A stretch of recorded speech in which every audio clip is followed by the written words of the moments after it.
سر ایک بڑا آجزانہ سا سوال میرے ایک دم مائنڈ میں آ گیا ہے. پاکستان کریٹیکل پوائنٹ کے اوپر کھڑا ہوا ہے, پاکستان کے حالات مشکل ہوتے ہیں, پاکستان چائنا رشیا کے ساتھ کھڑا ہوئے گا یا یو ایس اے کے ساتھ کھڑا ہوگا؟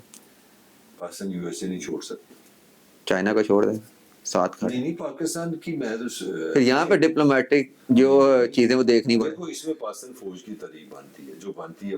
پاکستان کی اسٹیبلشمنٹ نے بظاہر نہ چائنا سے لڑائی لڑکی ہے, نہ امریکہ سے لڑکی ہے, ایون رشیا سے بھی پیار محبت ڈال دی ہے.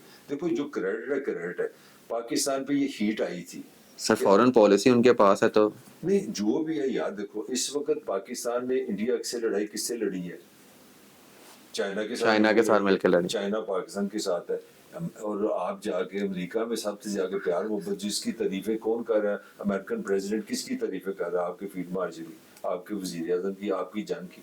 سو میرا خیال پاکستان نے کے لیے جو اچھی چیز بنی ہے نا پاکستان کے پوائنٹ آف وہ ہے کہ اس وقت اینٹی چائنا تو ہے ہی ہے انڈیا سے, انڈیا کی تو چائنا کی دشمنی ہے, وہ امریکہ کی بھی ہو گئی ہے, تو پاکستان کے لیے اسپیس زیادہ ہو گئی ہے. سر پاکستان کو نا ایک چیز ہے, جیوگرافیکل لوکیشن جو ہے نا, کبھی اس کے لیے بڑی سازگار سی ہو جاتی ہے, کبھی اس کے لیے بڑی مشکل ہو جاتی ہے. نہیں میرا پوائنٹ سنو, دیکھو اگر تو چائنا اور اگر امریکہ اور انڈیا کا لو افیئر ہے تاکہ پاکستان میں پھنس جانا تھا. اچھا پاکستان اس لیے بچ گیا ہے کہ پاکستان کی ویلیو چائنا کے لیے بھی اتنی اہم ہے اور پاکستان کے لیے امریکہ کے لیے بھی اتنی ہے, کیونکہ امریکہ نے یہ فیصلہ کر لیا, امریکہ نے انڈیا سے سافٹنس ختم ہوگی. اس وقت پتہ ہے تمہیں لیٹسٹ جو خبر ہے, پورا زور لگا رہا ہے انڈیا نے, لابنگ کی ہے, پیسے لگائے, لوگوں کو اکٹھا کیا, کوئی ٹریڈ سولوشن نہیں نکلا.